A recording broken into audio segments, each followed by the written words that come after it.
railroad. So what we're going to do, we're going to place the locomotive out here on a turntable. Now this turntable that I'm standing on was built in 1916 by the American Bridge Company in Ambridge, Pennsylvania. It was manufactured for the Central of Georgia Railroad and installed at their repair shop location in Macon, Georgia. It was used in Macon until about 1925, at which time it was moved to Cedartown, Georgia, and it was used there until the end of the steam era in a large building known as a roundhouse. Now the roundhouse surrounded the turntable. There were tracks at every angle around this turntable that went into this building. They could run steam locomotives in there to do light running repairs, general maintenance, and servicing on them before sending them back out on the road again. They could also use this turntable simply just to turn locomotives around to face the opposite direction to go back to wherever they came from, as that was sometimes the case at Cedartown. And the reason you would want to do that is that those steam engines like the 630 and 4501, they have large coal tenders behind them. It is harder for the engine crew to see when they are running in reverse. So they wanted to find a way to turn the locomotive around if at all possible. They wanted to turn the locomotive around so they could run boiler first. There's better visibility that way. So they wanted to find a turntable, a Y track, it's like a giant three-point turn, which you'll get to experience that when we get back to Grand Junction. Or they wanted to find a big turning loop, sometimes referred to as a balloon track. That would turn the locomotive around that way. When diesel locomotives like the 710 or the 1829 started coming into general use in the early 1950s, railroads they were doing away with steam engines at that time. And they also took note that you could see out either side of locomotives like the 710 or the 1829 fairly well, no matter what direction the locomotive was facing. So not only were the steam engines rendered obsolete, so were turntables. Many turntables were cut up for scrap and lost to history. Others, like this one, were just left abandoned and left to rot the elements. The Tennessee Valley Railroad stepped in and brought this turntable here to Chattanooga in the early 1980s, and we have been using it here since its restoration in July of 1982. End to end, it's 80 feet long. It weighs right about 80 tons. Engine 710 right there weighs about 120 tons. We're going to be turning close to 200 tons right here in front of you. Now you might find this hard to believe. This turntable was at one time hand powered.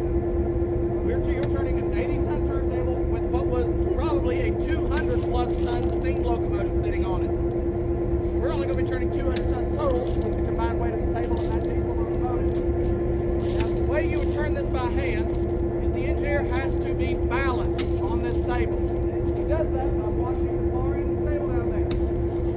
Watching that end down there, the spring will drop even with those rails that head onto the hillside. That's telling him he is balanced over a 6-foot diameter bearing located in the very center of this table. It's going to be balancing like a teeter-totter on a playground. That, 4 people can turn the table around by hand. However, because of liability concerns and because we're a little bit lazy here at the Railroad Museum, in the early 80s we installed a 25 horsepower motor underneath that little house over there where our trainman Jonathan is at. And with the flip of a switch, we'll let him do all the work for us.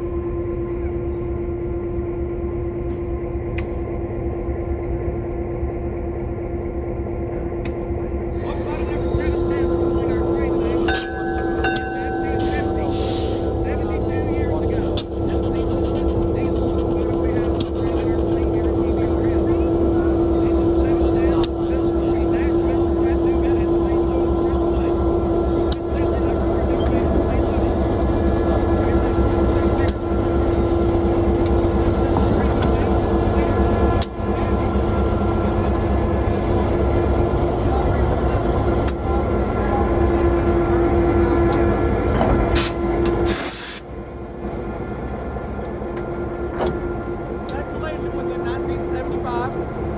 At that time, the locomotive was sold for scrap. It was sold to a scrap yard, but that's not the end of the story. The engine was picked out of that scrap yard by Amtrak, our national passenger railroad.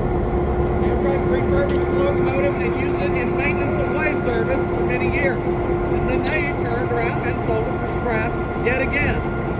Well, again, that still is not the end of the story.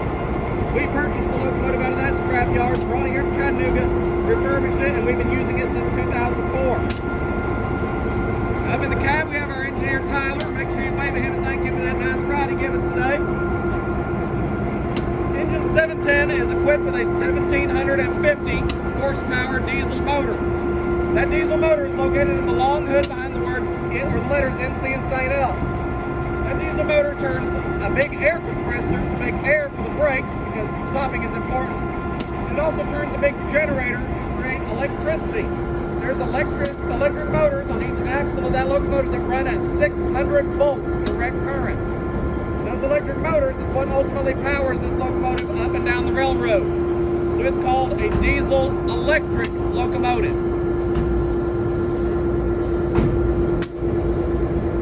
Now you'll notice our train is still sitting on track 1. We're going to line the turntable up with track number 2. We're going to line the table up, bring the locomotive off, and we'll take it down to the other end of the yard, go through a switch, and then back up and rehook on the other end of the train to take us back to Grand Junction. That way the locomotive is on the front of the train for the entire trip. While I'm taking the locomotive down to put on the other end of the train, Jonathan will lead you over to our restoration shop for the continuation of this tour.